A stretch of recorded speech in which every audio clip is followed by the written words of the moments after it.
পুকুরে রূপান্তরিত 6 ফুকো মোড় রামপুরহাট শহরে জলযন্ত্রণা নিয়ে চরম ক্ষোভ। একটানা বৃষ্টিতে জলমগ্ন বীরভূমের রামপুরহাট শহরের গুরুত্বপূর্ণ 6 ফুকো মোড় জল জমে তৈরি হয়েছে পুকুর সম পরিস্থিতি।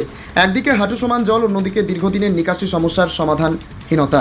সব মিলিয়ে বিপাকে পড়েছেন সাধারণ মানুষ থেকে ব্যবসায়ীরা। রাস্তায় হাঁটতে গিয়ে বিপদে পড়ছেন পথচলতি মানুষ, স্কুলগামী পড়ুয়া, হাসপাতালগামী রোগী কিংবা অফিস যাত্রী। কারোর পক্ষে নিরাপদে এই রাস্তা পার হওয়া সম্ভব হচ্ছে না। বিশেষ করে সুপার স্পেশালিটি হাসপাতালে যাওয়ার এটি প্রধান রাস্তা হওয়ায় সমস্যা আরও গুরুতর। এলাকাবাসীদের অভিযোগ, সমস্যা দীর্ঘদিনের কিন্তু সমাধান নেই। বাসিন্দারা জানিয়েছেন 6 ফুকো মোড়ের এই সমস্যাটি বর্ষা এলেই ফিরে আসে। জল জমে দোকানে ঢুকে পড়ছে, নষ্ট হচ্ছে মালপত্র। এক ব্যবসায়ীর কথায়, লরি গেলেই ঢেউ ওঠে দোকানে, জল ঢুকে পড়ছে, ব্যবসা আর চলতে পারছে না। প্রতিদিনের যাত্রা দুর্বিষহ হয়ে উঠেছে। এক মহিলা বলেন, স্কুলে বাচ্চা নিয়ে যায়, কিন্তু 6 ফুকো এলেই ভয় পায়। জলে পা ডুবিয়ে যেতে হয়, পা পিছলে পড়ে গেলে যে কি হবে কে জানে। প্রতি বছর বর্ষার আগে বা পরে আশ্বাস মেলে, কিন্তু কাজের কাজ কিছুই হয় না বলে ক্ষোভ স্থানীয়দের।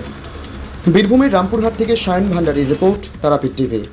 কি বলবো, এটা লজ্জাজনক ব্যাপার। আমাদের প্রশাসনের চোখ থাকতে অন্ধ তারা, তাদের অন্ধ বলবো কি এখন ওনারা নিজের পকেট ভরতেই ব্যস্ততা।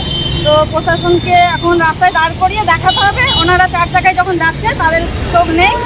এখন প্রশাসনকে একটা কথাই বলবো যে সাধারণ মানুষের প্রচণ্ড অসুবিধা হচ্ছে।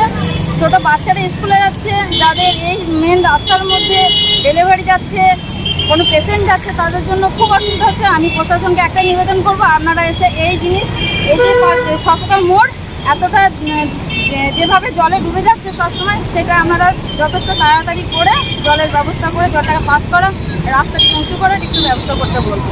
আপনার নাম? আমার নাম সনক।